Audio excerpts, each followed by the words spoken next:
Chapter 23. Return to Tharna.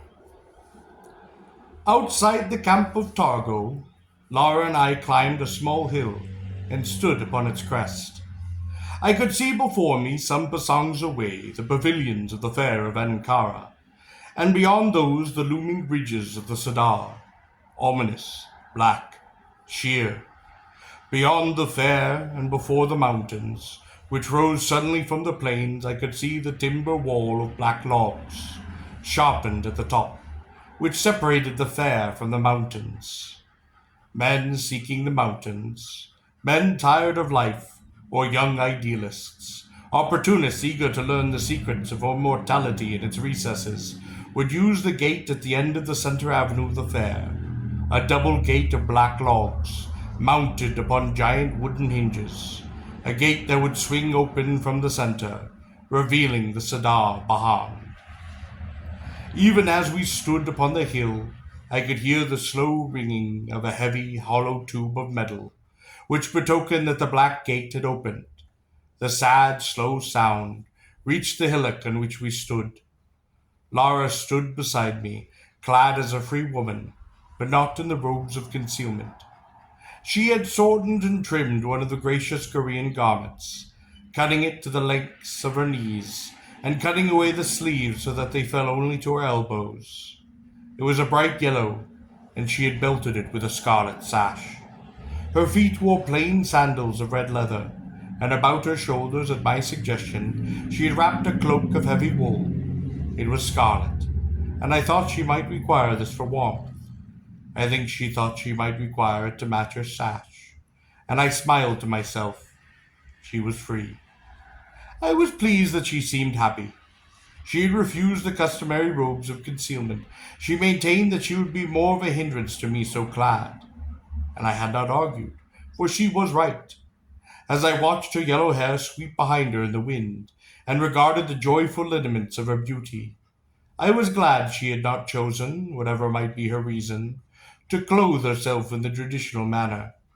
Yet though I could not repress my admiration of this girl, and the transformation which had been wrought in her from the cold Tatrix of Tharna to the humiliated slave to the glorious creature who now stood beside me, and my thoughts were mostly on the Sadar. For I knew that I had not yet kept my appointment with the priest-kings, and I listened to that slow, gloomy tolling of the hollow bar. "Someone has entered the mountains," said Lara. "Yes," I said. "He will die." I nodded. I had spoken to her of my work in the mountains, of my destiny, which lay therein, and she had just simply said, "I will go with you." She knew as well as I that those who entered the mountains did not return, and she knew as well as I, perhaps better, the fearful power of the priest-kings. Yet she said that she would come with me. "You are free," I had said. "When I was your slave," she said, "you could have ordered me to follow you. And now that I am free, I will accompany you of my own accord." I looked at the girl. How proudly and yet how marvelously she stood beside me. I saw that she had picked a talander on the hill, and that she had placed it in her hair. I shook my head. Though the full force of my will had drove me to the mountains, though in the mountains the priest-kings waited for me, I could not yet go. It was unthinkable that I should take the girl in the Sadar to be destroyed, as I would be destroyed. Yet I should devastate this young life so recently initiated into the glories of the senses.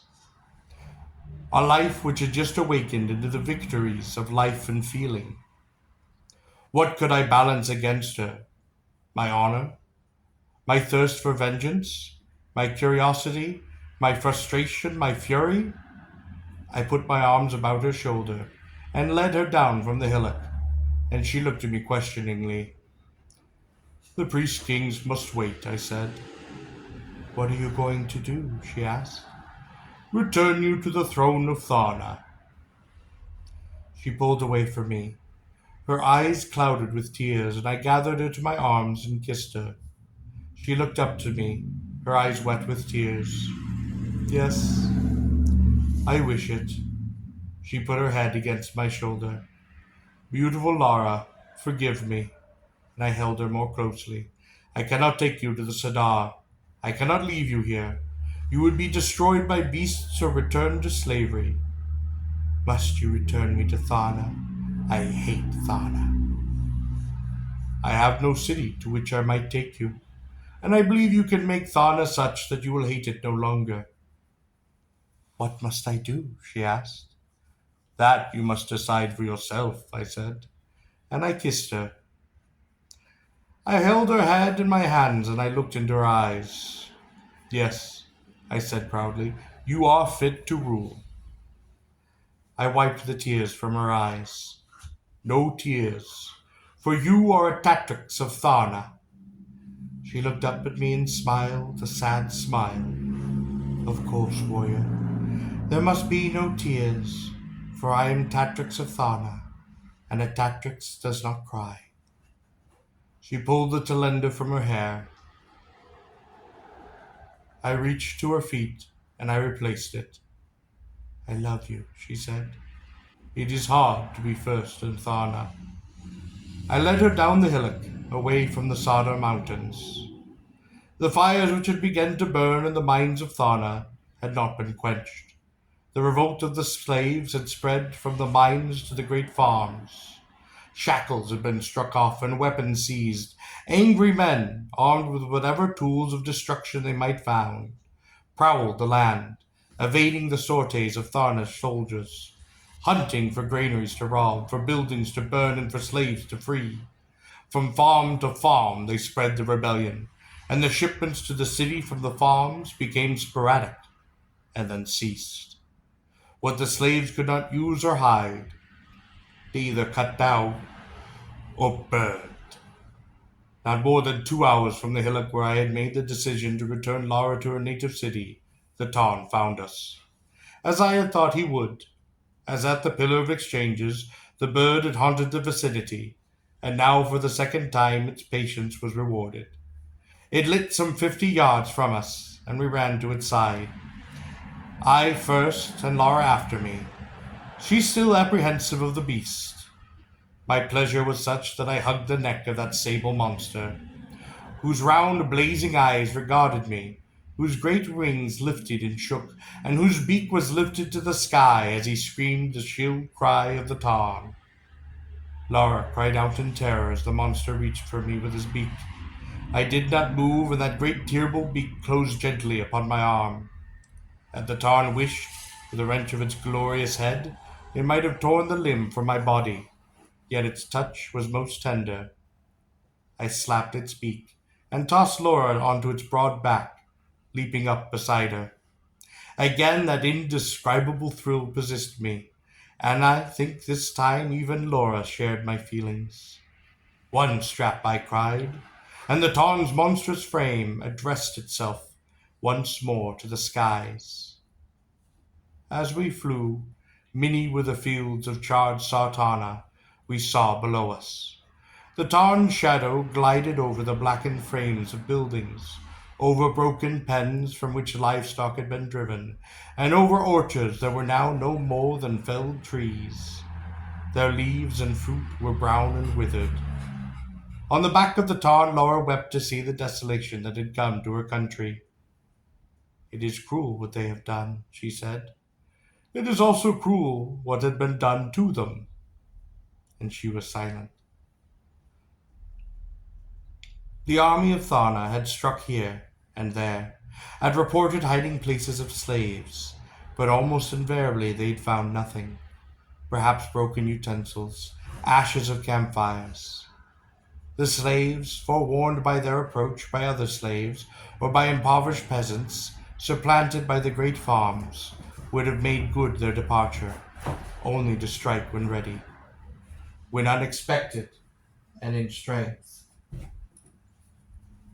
The stories of townsmen were more successful, but on the whole the slave bands, now almost regiments, moved only at night, concealed themselves during the day.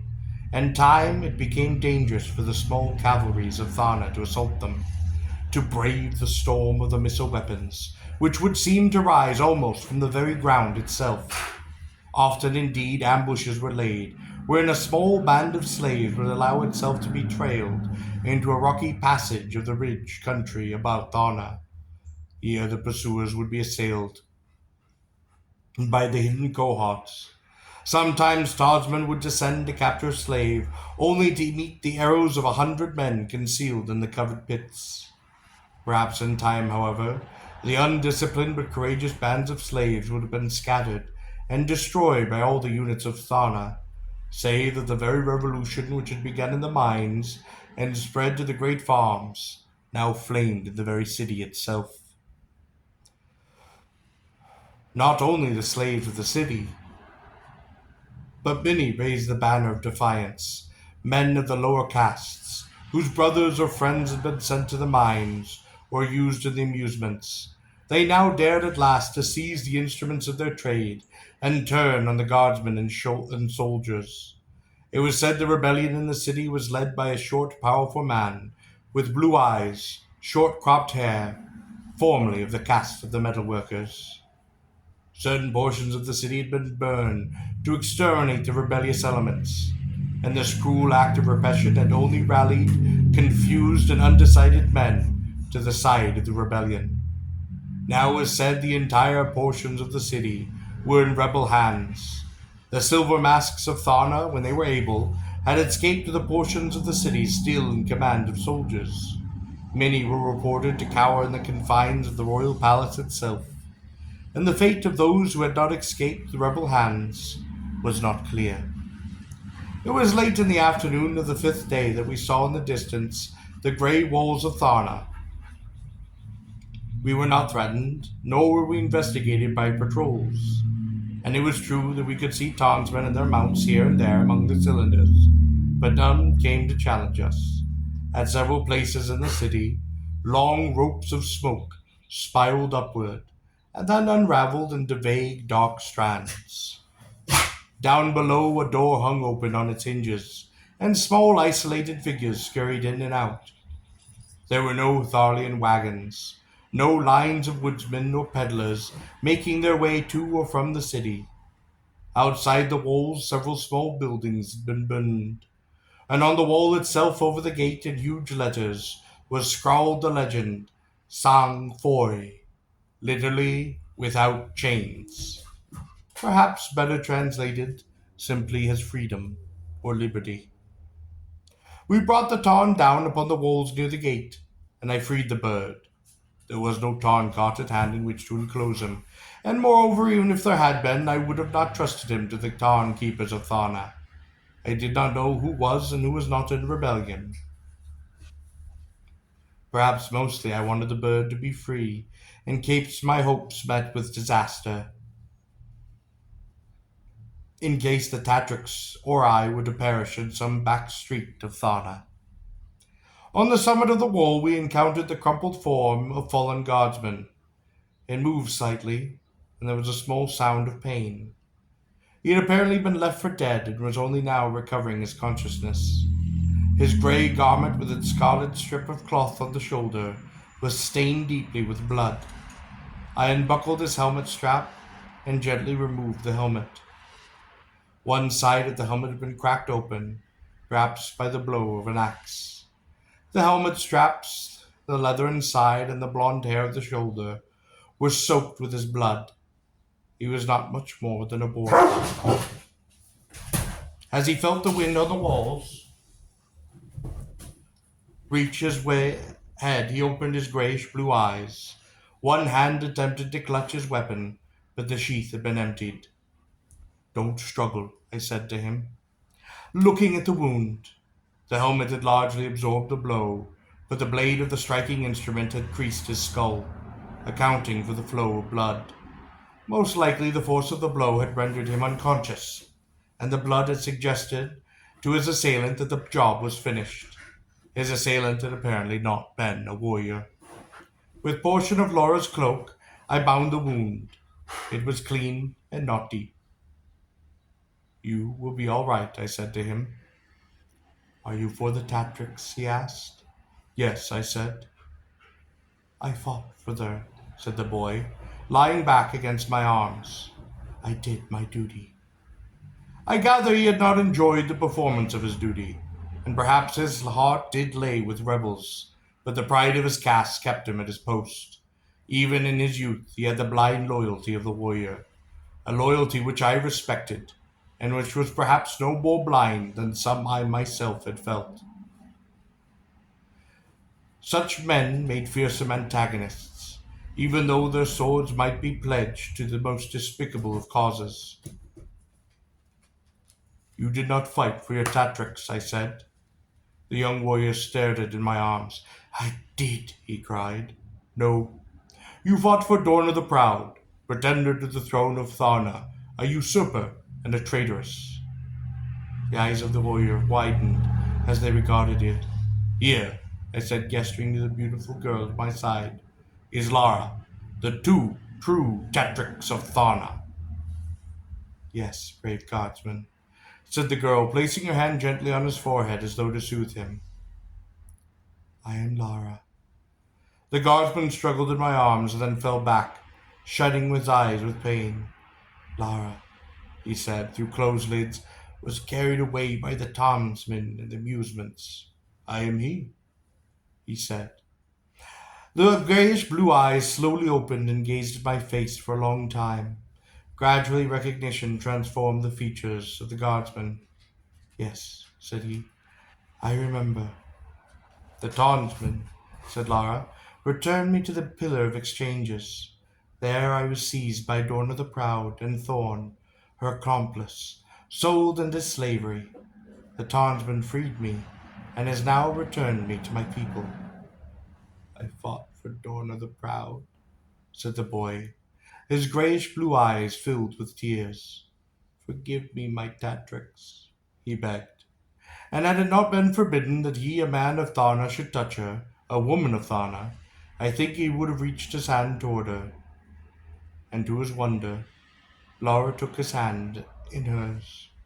You did well, she said. I am proud of you, my guardsman. The boy closed his eyes, his body relaxing in my arms. Laura looked at me, her eyes frightened. No, I said. He is not dead. He is just young and has lost much blood. Look, cried the girl, pointing, and down the length of the wall some 6 shapes, grey, carrying spears and shields, were moving rapidly in our direction. Guardsmen, I said, drawing my sword. Suddenly I saw the shield shift, facing us obliquely, and saw the right arms raised, spears high, with no change in the rapid pace of the men. In another dozen steps the 6 spears would fly, hurled from that swift, even pace. Losing not a moment, I thrust my sword in my belt, and seizing Laura by the waist, as she protested, I turned her and forced her to run at my side. Wait, she pleaded. I will speak to them. I swept her up to my arms, and I ran. No sooner had we reached the spiraling stone stairway which had led down from the wall, than the 6 spears, their points describing a circle of perhaps a yard in diameter, struck the wall over our head with a splintering of rock. Once we reached the bottom of the wall, we kept close to its base, so as not to afford a target for further spear play. On the other hand, I did not believe the guardsmen would cast their weapons from the wall, for if they missed, or if they did not, it would necessitate descending from a wall to retrieve their weapons, and it was unlikely a small party like that above would freely lose the height of the wall to pursue 2 rebels. We began to work our tortuous way through the grim blood-stained streets of Tharna. Some of the buildings had been destroyed, shops boarded up, litter everywhere, rubbish burning in the gutters. Largely the streets were deserted, save that here and there lay a body, sometimes a warrior of Tharna, more often one of its grey-clad citizens.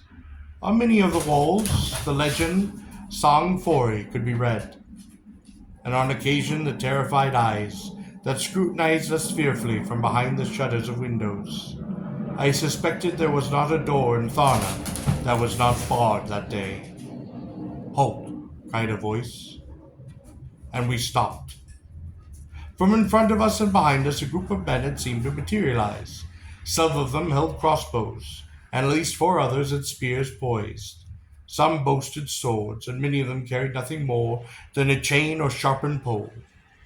Rebels, said Laura. Yes, I said. I could read the sullen defiance, the resolve and the capacity to kill in those eyes, bloodshot with loss of sleep, the desperate carriage of those grey-clad bodies, hungry and vicious with the strain of street fighting. There were wolves in the streets of Tharna.